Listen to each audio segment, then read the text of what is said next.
welcome back to my channel. Today, we are doing a rehousing of some new tarantulas that I got since my intro spood video.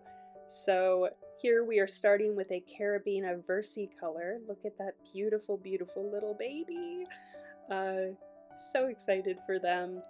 My first arboreal tarantula ever, so this is really exciting. Just taking it out of the vial. Sorry, I feel like I should have recorded audio in real time with this because it feels weird to be doing a voiceover to like actions, but that's okay. But yeah, you can see that little guy in there. This vial was also fun because there were like a lot of little molts in it. It had clearly been living in there for a while. And here is a speed up of me trying to get it out of the vial because it was a little stubborn.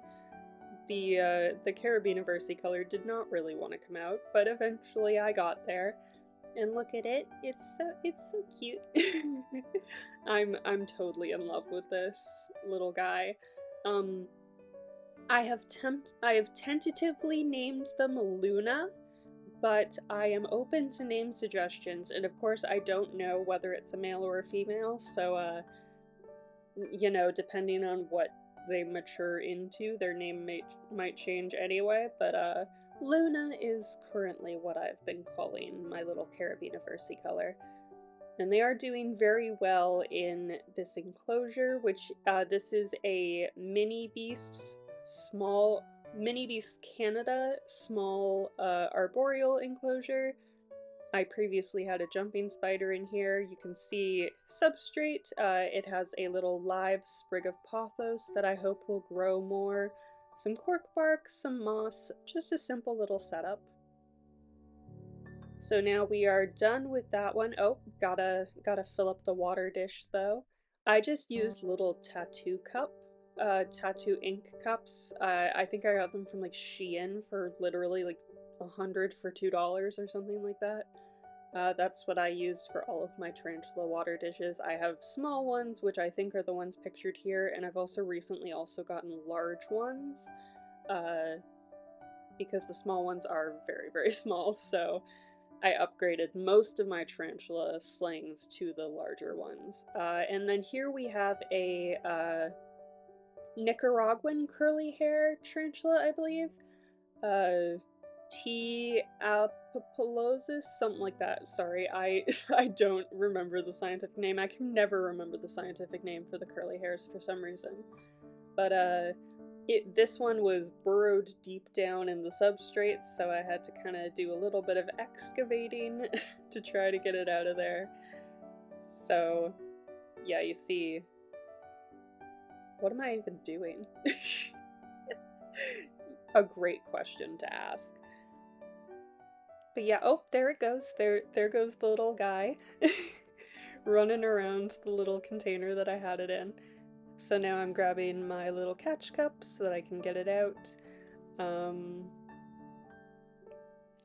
There it is. There we go. And yeah, this curly hair is so tiny. Just a tiny little babe. There it is.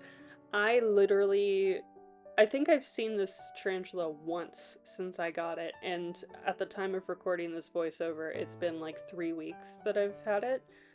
2 or 3 weeks, and I've literally seen it poke its head out of its burrow one time, and otherwise it's just been really burrowed deep down there. But that's good, it just seems to be doing its thing. I'm not complaining. As long as it's happy and healthy, works for me. And yeah, it's in this just little container. Gave it lots and lots of substrate because I know that these guys like to burrow, so just wanted to give it a lot of time to burrow. A lot of space to burrow. So, oh, and I found a little molt in the vial, which I just cannot get the camera to focus on for the life of me. But it is going in my little skin bin that you see right here. Skin bin, it's a vial, but that's just where I put all the molts that I can get from my spiders. Next, we are moving on to the C. elegans, which I am so excited to have a C. elegans. Unfortunately, this unboxing isn't very or like rehousing isn't very exciting because I literally could not find this thing in its enclosure or in its vial, like in the dirt. I could not find it. You're going to see here. I could not find the C. elegans for the life of me. I spent like way too much time trying to like dig through the substrate. I cut a lot of it out because I spent way too much time digging through trying to find it, couldn't find it. It was just a whole thing. A few moments later. So yeah, like I spread all the substrate out, could not find this C. elegans to save my life. I think it was just like in a little like web tunnel in the dirt, and it was just hiding in there. It's also very small. Couldn't find it, so I ended up just putting all the dirt that was in the vial in the new enclosure that I put it into, and that's kind of how I did it. But I also did not leave it in that enclosure. A couple days later, I got really nervous because I hadn't seen it yet, and I thought that maybe I had lost the C. elegans or I had somehow killed it. So I ended up digging up this little 3-inch cube, and because the C. elegans was so small, it's like half an inch, I ended up actually rehousing it back into the original vial because this enclosure was just far too big, and I figured it would do better in the vial. So that's what happened. And now, finally, we are moving on to the Grammostola pulchra, Brazilian black tarantula. I am and was so excited for this one. This tarantula actually ended up being a lot bigger than I thought it was going to be. I thought it was going to be like a 1/2-inch tarantula, and it came and it was like 2 inches. So I was originally going to put it in one of those 3x3 cubes that I put the C. elegans in originally, but I instead had to quickly make this little like temporary cube that one of my other tarantulas came in, which is a 4x4. I had to turn this into an emergency enclosure the because the Grammostola pulchra was just way bigger than I thought it was going to be. So that was a fun little this is me panic building an enclosure essentially, which is why you're getting the footage of me building it. Um, so yeah, that was a fun little thing. I've actually since rehoused it into a 6x6-inch cube, which I did make a video on. I did film that process, so I'll probably show you that. That'll probably either be next week's video or the week after. But yeah, for the first week that I had this Grammostola pulchra, I put it in this 4-inch cube because I had to order a bigger enclosure for it because I was not prepared for it to be nearly as big as it was. So as you can see, just putting in, I use Reptisoil, and I put in a piece of cork bark for it to burrow under, made it a little starting burrow with my fingers. And then I'm adding some frog moss, love frog moss. Thank you, Tarantula Cat, for teaching me the magic of frog moss. So I just put like a big clump in there. Admittedly, I kind of put too much moss in this because it did kind of take up a lot of space. There wasn't a lot of terrestrial space because the moss kind of filled up a lot of it. That was definitely a mistake, and that was kind of another reason why I wanted to get the Grammostola pulchra out of this enclosure. There just wasn't a lot of terrestrial space, which isn't a super big problem because my Grammostola pulchra definitely seems to be a burrower. They like being in their burrow. They don't really walk around a lot, but still, better to have some more terrestrial space for them. So as you can see, I added a little silicone bottle cap, which I actually use for my crested gecko's food.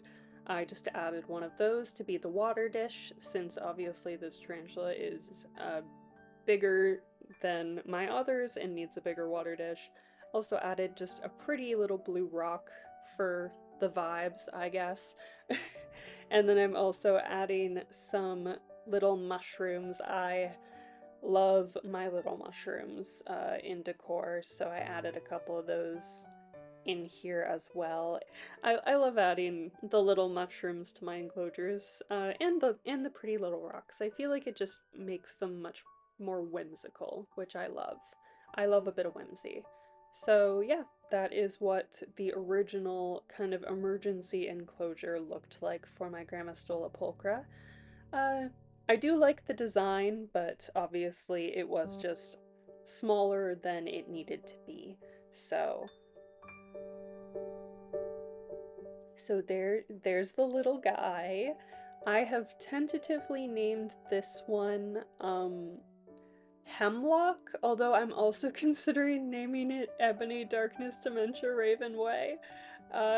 If you know, you know. Uh, um, but I haven't settled on, again, I haven't settled on names for any of these yet. I don't think I mentioned it actually, but I have tentatively named my curly hair Bob Ross. That one's probably gonna stay. I'm probably gonna, regardless of whether it's male or female, the curly hair is probably gonna be Bob Ross. And then I named my C. elegans Ophelia. But yeah, this one and the C Versicolor in particular, if you have any name suggestions, I am open to them. I also considered naming this one Edgar Allan Poe because I literally study Gothic literature for my PhD. Um, but that one also feels kind of basic, so I'm not sure I want to name it Edgar Allan Poe. I don't know. I'm very on the fence about especially the Grammostola pulchra's name. So if you have any suggestions, please leave them down below. And thank you for watching this video. This was really fun, and that was also my first time handling a tarantula with that Grammostola pulchra, which is really cool. So very excited that I got to handle that pretty docile little baby. Thank you so much for watching, and I will see you again next week. Bye!